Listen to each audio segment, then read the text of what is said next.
I believe India is not about fashion brands, but passion brands. We're 66 years old. India's secret sauce in the world is its micro entrepreneurs. We are a land of entrepreneurs. There are more entrepreneurs here than in the rest of the world put together. What does Made in India mean to you today? India is a living culture where the museum is on the side because the real culture is maintained through the hand of the person. To me personally, Made in India is about a confidence.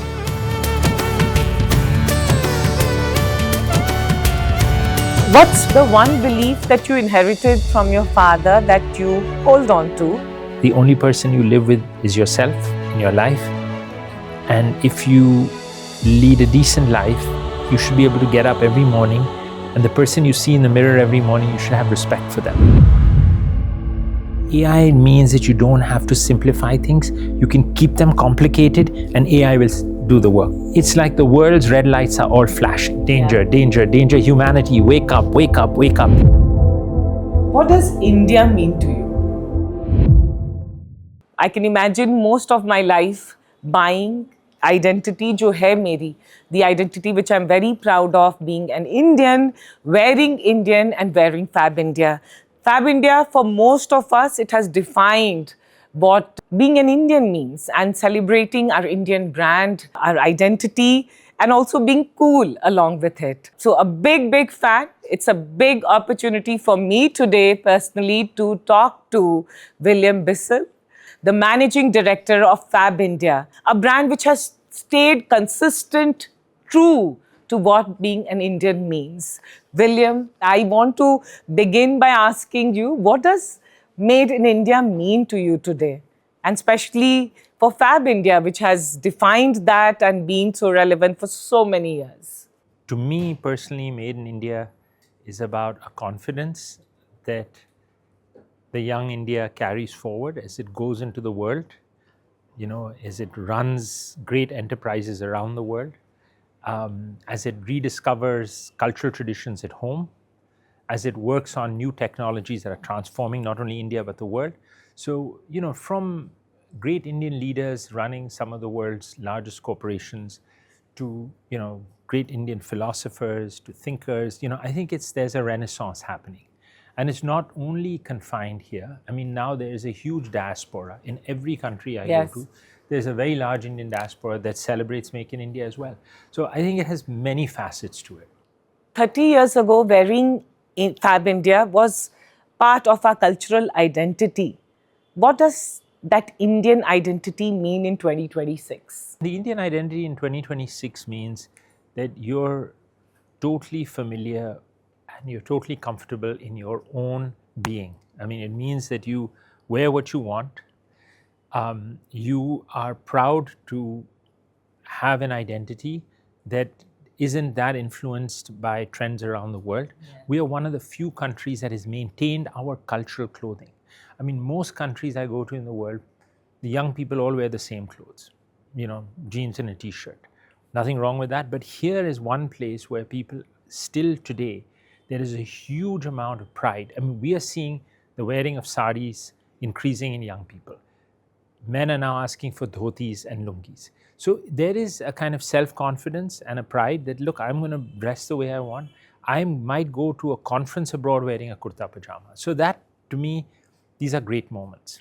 Interestingly, William, what you said, I have to add to that when I go to FabIndia stores, what makes me feel very proud that it's not only that today Indians are enjoying what you've done, what FabIndia has done is take Indianness to the world also. I think a brand is seen is really the real estate in the mind of a customer, of a person. So when you think of a brand, there are certain brands that are quintessentially, like you think of a brand called Muji. Now, Muji is quintessentially Japanese. It stands for Zen-like simplicity. And it is a brand that occupies a very nice piece of real estate in the minds of customers around the world. So our aspiration is to strengthen our foothold in the mind of the customer. Because if you think about it, a retail brand is nothing but recall. when you think of a brand, do you recall a fond memory? Do you recall a cultural association? Do you recall something, and that's what we want to be. We want to have that connect, not to a particular TG like 18 to 24-year-olds, but really to be universal in the sense that we are a brand that when the customer thinks of certain things and has certain associations, they think of us. The Indian consumer has changed a lot. Having said that, when you look at the younger generation today, there are so many brands that have come up. Consumer taste, if I may say so, is also evolving. What is the one aspect or one part of this change for FabIndia it's difficult to accept, adjust to? We are 66 years old in an age. You are in a global 66 age. years old No, young. I am not. No, I'm saying 66 years old Yeah. young. Well, it is a time when most brands, if they live for 20 years, they're considered lucky. So we live in a global age of rapid change. So if you've been around for 66 years, Wow. it says something about the rootedness of a brand. And we have to be careful that we don't chase every trend, because you have to be what I call a compass brand. Now, a compass brand is not a brand that's onto every fast fashion trend, but a compass brand is one where you can set your compass by, like you know that certain things in life will not change. And in that landscape, we want to be one of those constants. Like, some of the constants to me in Delhi are things that haven't changed, that have been there since I was a child. And I want people to feel that FabIndia is one of those constants in those lives. It might not be the fastest, most in brand for a year or 2 or 3, because we don't want to play that role. Because to be an in brand for 3 years means that in year 4 you're an out brand. We just want to be a constant. That's why FabIndia feels also so personal and continuously being relevant. I remember as a kid, my dad taking me shopping to a bookstore in Delhi. Now that bookstore is still there. And I remember, holding my dad's hand when I went to the bookstore. And then, 30 whatever years later, no, 40 years later, I'm holding my son's hand when he goes into the bookstore, the same bookstore. And nothing has changed, and while everything else is changing around us, the few constants in our lives, I think as consumers, customers, as people, we come to really, really appreciate. A customer once told me that the first meeting, they said, how I met my wife, it was an arranged, we were put together through our families. We were both very nervous. We didn't know what to wear to make a good impression. So she went to FabIndia and I went to FabIndia. And we both met for the first time. They'd been married when I met them over 35 years. She said, we both met and we started talking about FabIndia.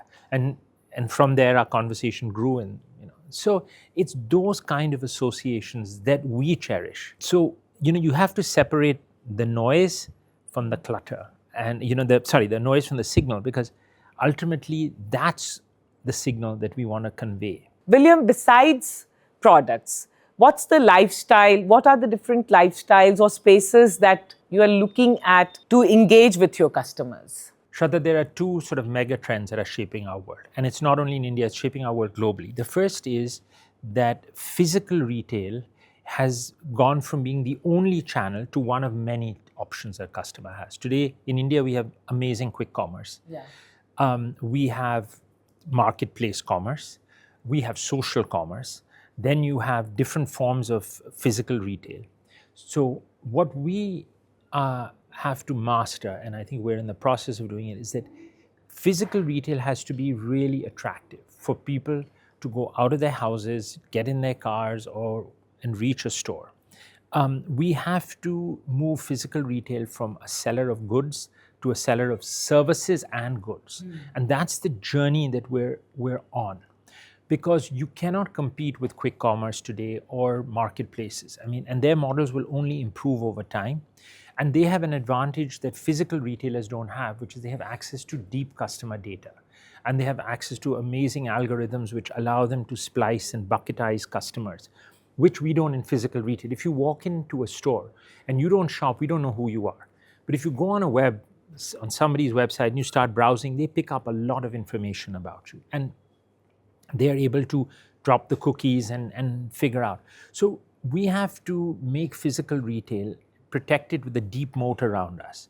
And the only way to develop that moat is to move to services. So we have alterations, made to measure, bespoke, we have interior design solutions. So all of these are services that we're adding on to the experience of coming into a store. So you really need to make the stores a go-to place, because otherwise people will stop going to physical stores. So tell us also about Fables. You've formally launched a premium Western wear brand. It's understanding that a lot of our customers today in work situations need to wear Western wear. And what we've done is we've said that rather than create another Me Too brand of Western wear where you're doing denims and things, where you really don't have any differentiation, why don't we use our deep repository of craft techniques, ways of doing things to come up with products that are Western and fusion, but are imbued with our sensibilities and our design ethos and reflect certain crafts. So that it's taken a few years to understand how to do that. The idea is to say, how do you take techniques that we know well and translate them into a Western garment? So when you buy a dress with a jacket, how do we make sure that that dress has some of the DNA of FabIndia in it? And I'm really pleased that I think it's taken us a few years, but we've cracked it. And we are seeing compounded growth on our Western wear to be around 18% CAGR, which is good. I mean, I'd like it to be a little bit higher, but it shows that the customer has appreciated what we've presented to them. Okay, now I'm going to ask you some questions which will be relevant for a lot of people, either in the business or getting into product business, retail business. Physical retail is changing very rapidly. What role should stores play in an age where discovery increasingly happens online? So you will go to a store for an experience. Stores will become more theatrical in terms of their presentation.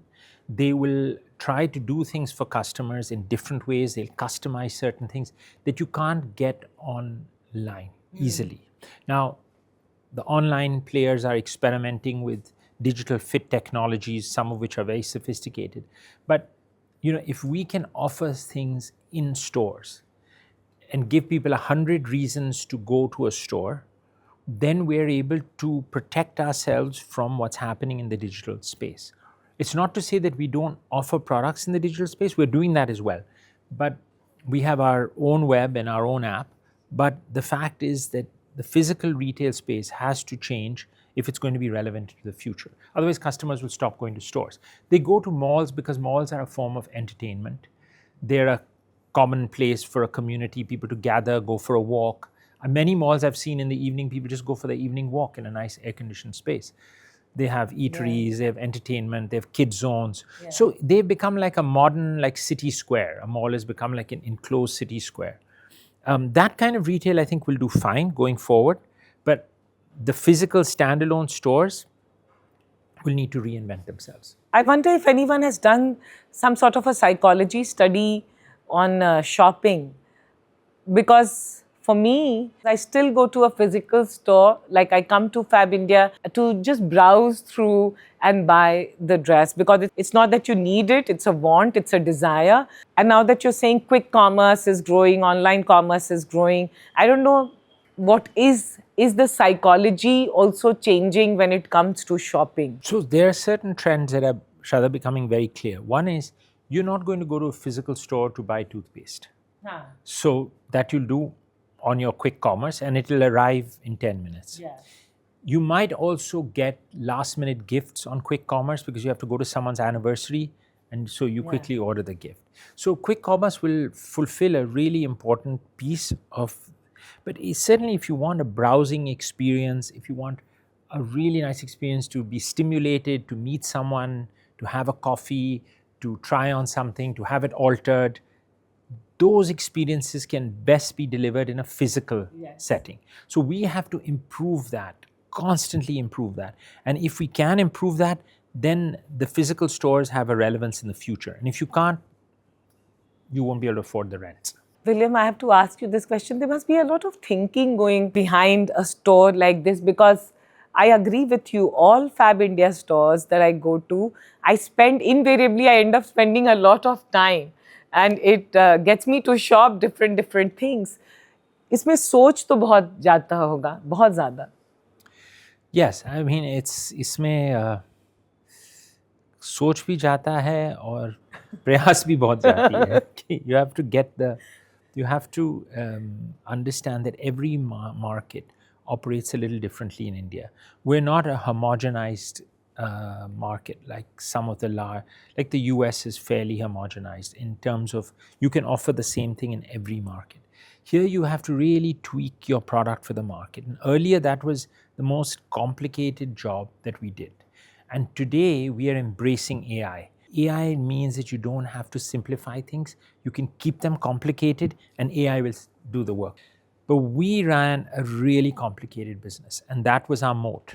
And what AI has done is it allows you to be complicated, but it does the complicated work. In the next year, we will be completely run by AI in the background. And we call the project the self-driving enterprise. The self-driving enterprise. Wow. So it will send a message to the supplier in Chui Khadan, which is a little village, and that supplier will then know where to ship the goods to.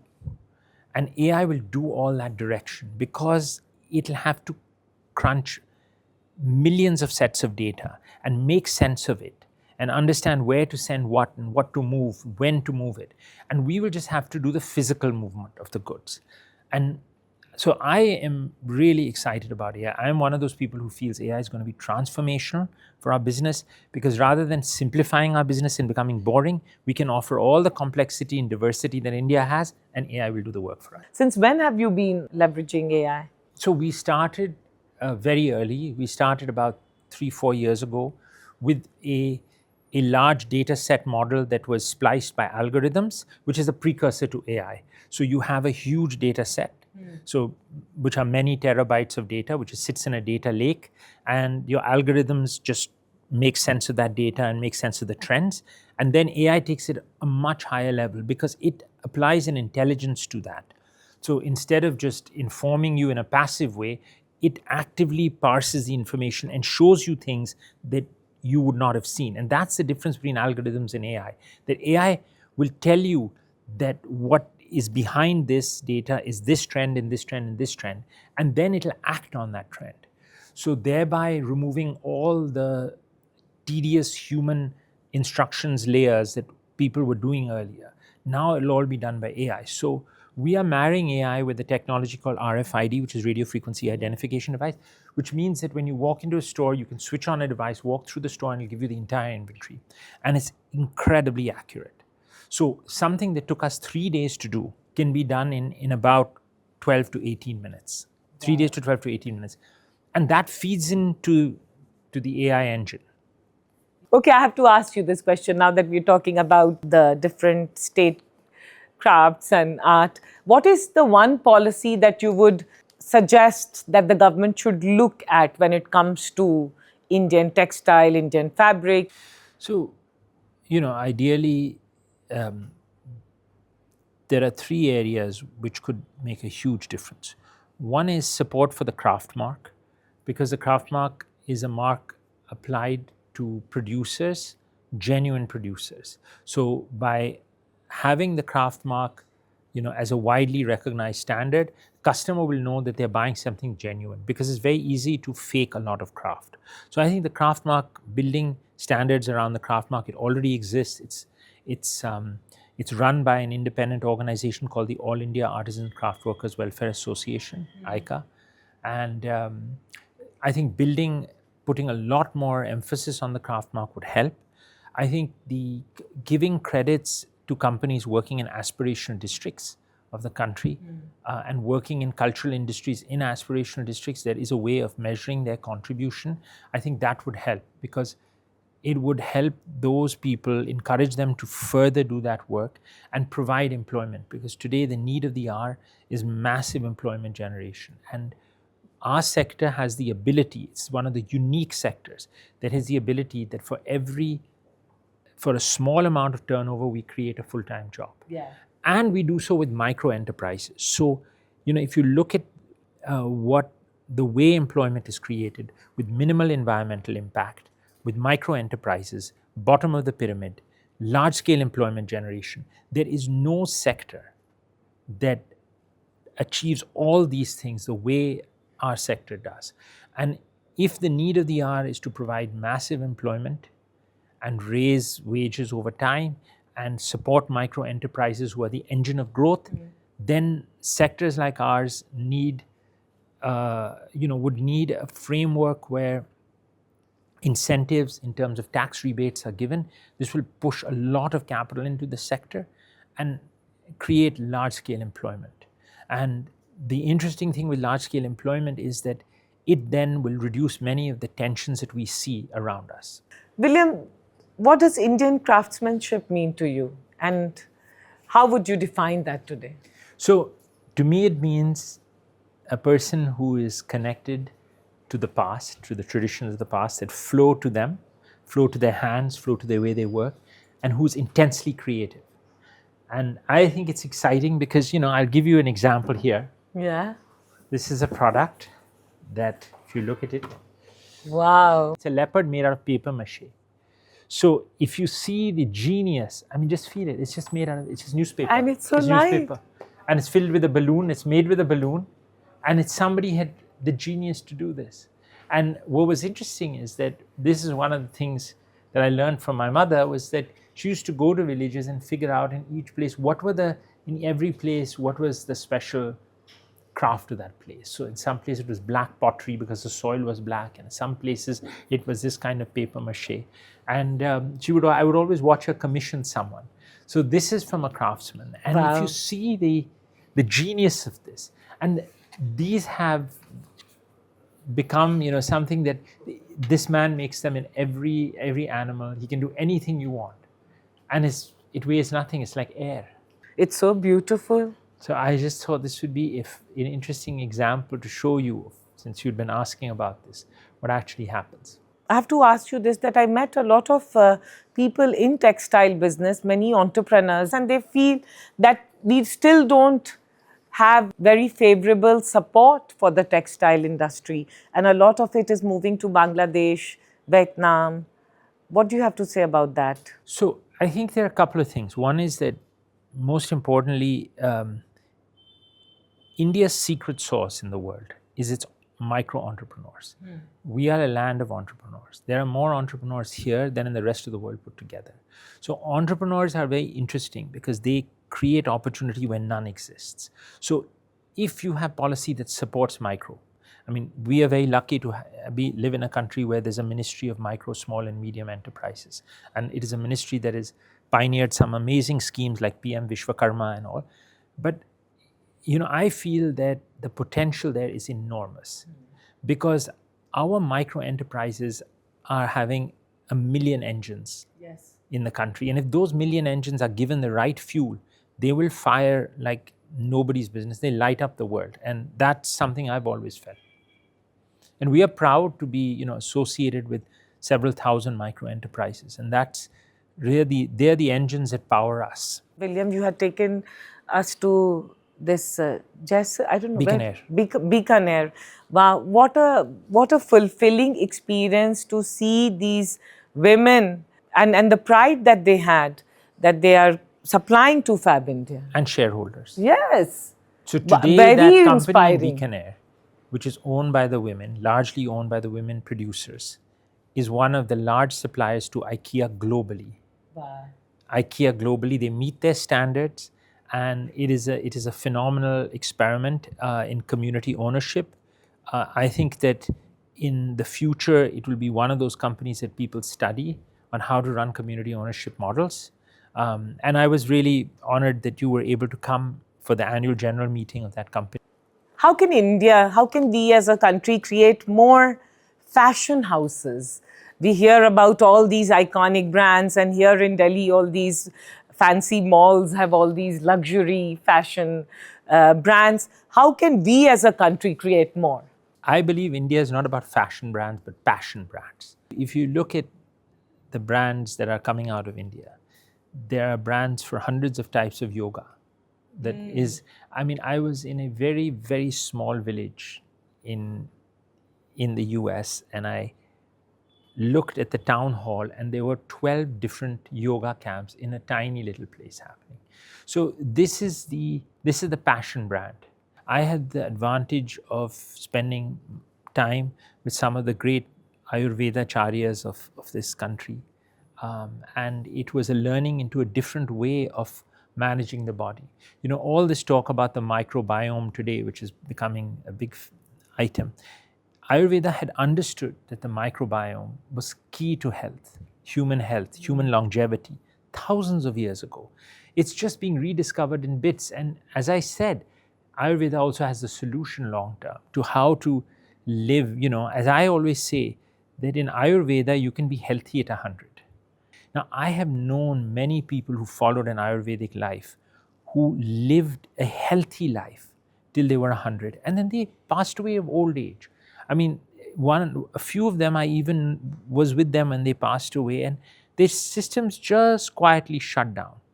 They weren't battling cancers for 15 years or all kinds of nervous system disorders and on, you know, I mean, they were not paying the pharmaceutical industry for the last 30 years of their life, which is what we are heading for. And you know, if you look at the great teachers, that's what I mean, that India is full of passion brands. For everyone, I know the story, but for everyone who's listening to us, just tell us quickly about the FabIndia story and also about your father. Like I have heard about the story of your father.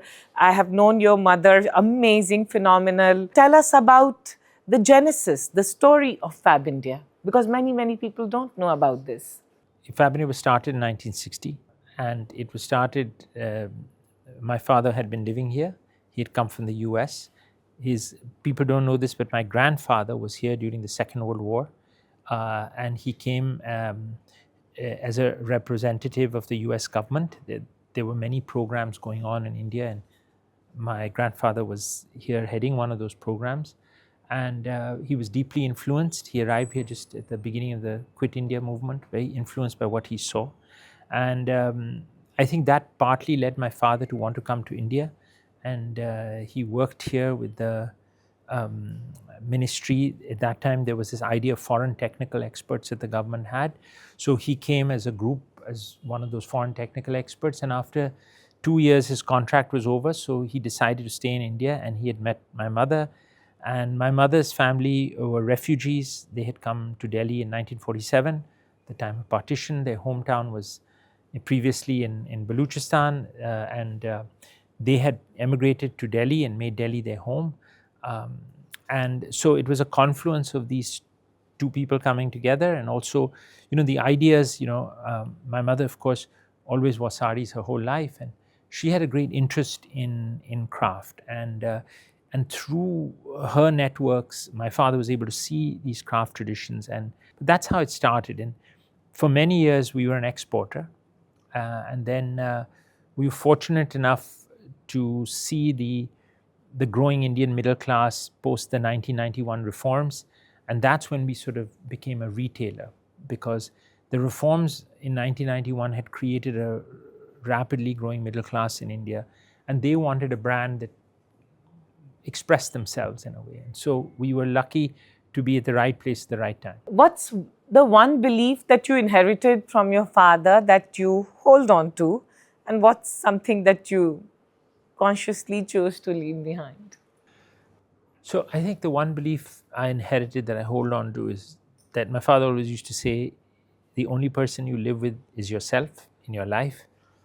And if you lead a decent life, you should be able to get up every morning, and the person you see in the mirror every morning, you should have respect for them. Wow.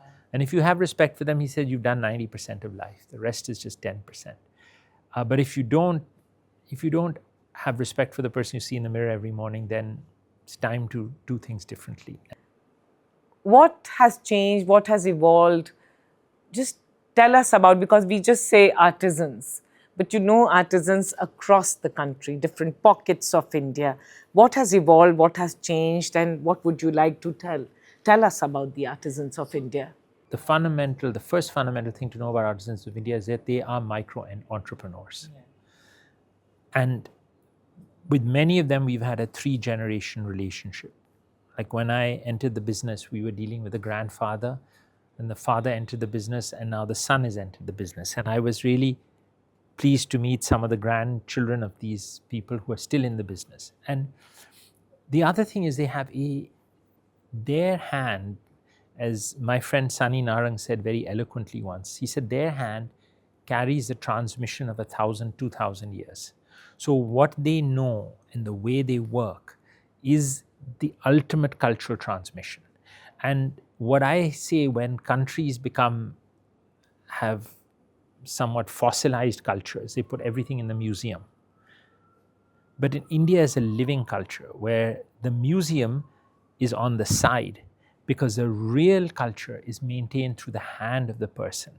You know, the dance technique that has been passed on for 1,000 years, the Ayurvedacharya who's had 2,500 years of tradition behind him or her, the artisan where the hand carries that message. Now, this is not my idea. It was an idea that my friend Sunny Narang spoke to me about, and he was right. He says, you know, it's the young grandson represents an unbroken tradition going back 2,000 years on how you make something, or 500 years or whatever. And that, in a way, is the living culture. And when that culture dies in societies, they put it into museums. Yeah. And I hope that at least in my lifetime, that doesn't happen. Yeah. And that's what we're trying to make sure it stays alive. I read a book called Purposeful Businesses long before all these words, and if I may say so, all these fancy words which we talk about, compassion, purpose-driven business. The word you represent inclusive capitalism. I would also go to say a lot of compassionate and equal capitalism. Tell us about that. How value is designed is very narrowly interpreted. Imagine everybody's kidneys failed. The GDP of the world would go flying high because everybody would be on dialysis. And dialysis increases economic activity. The fact that your kidneys function is not recorded in any GDP statement. But the fact that you're all on dialysis means the GDP is flying. But is it a good GDP? No, it means the whole country, all the people are not well.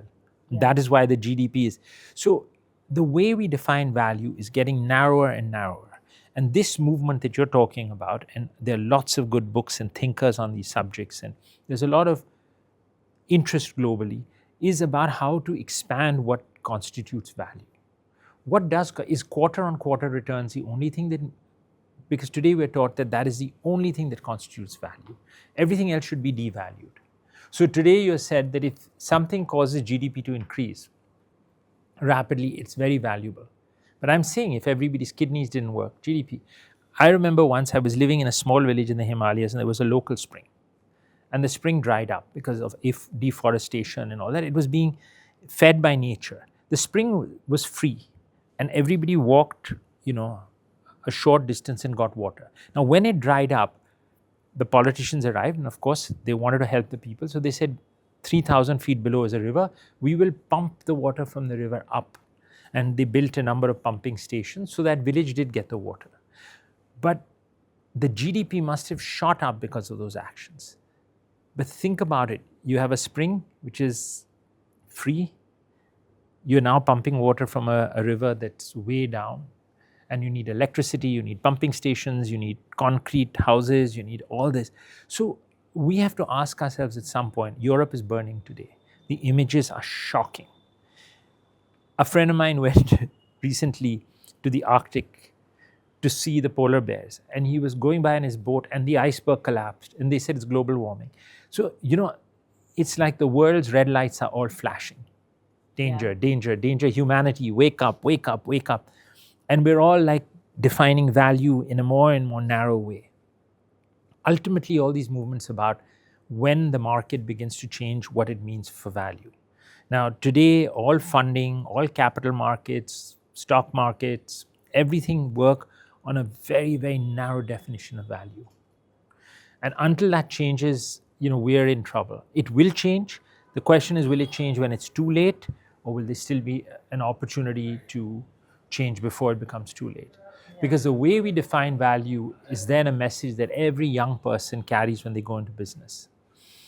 And if you want to run a business today, if you want to run a garbage disposal business, you'll have zero value. where you'll be doing the most valuable thing.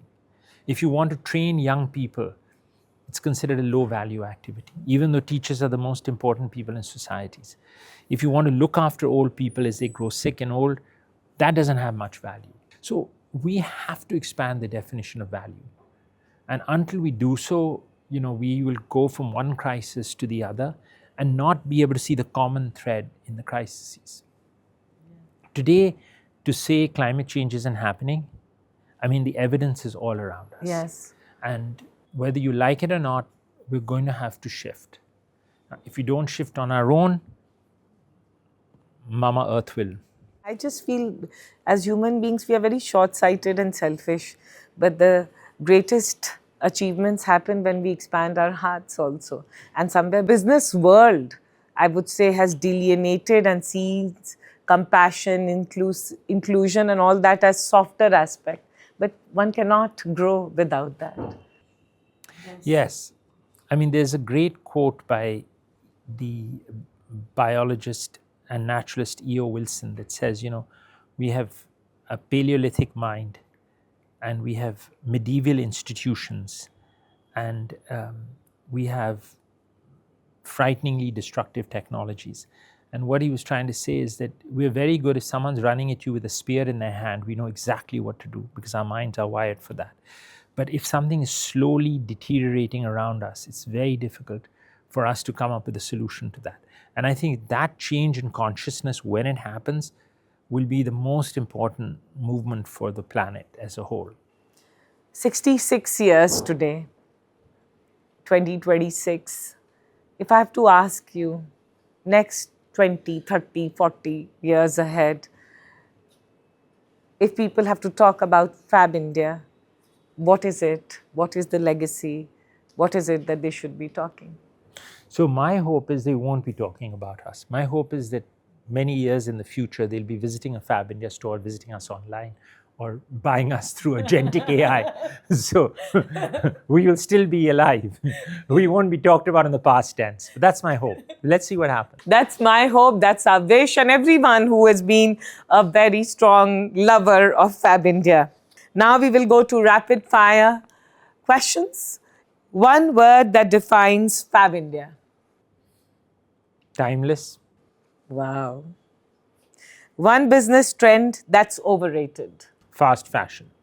One business trend that's underrated. Slow fashion. One Indian state that inspires you most. Impossible to answer. One habit that's made you a better leader. Learning to listen attentively. One word to describe the future of Indian fashion. Global. One FabIndia product that you can never travel without. My chappals. Okay, one thing which is not there, but I'm going to ask you is, what does India mean to you? It's a way of being. Wow.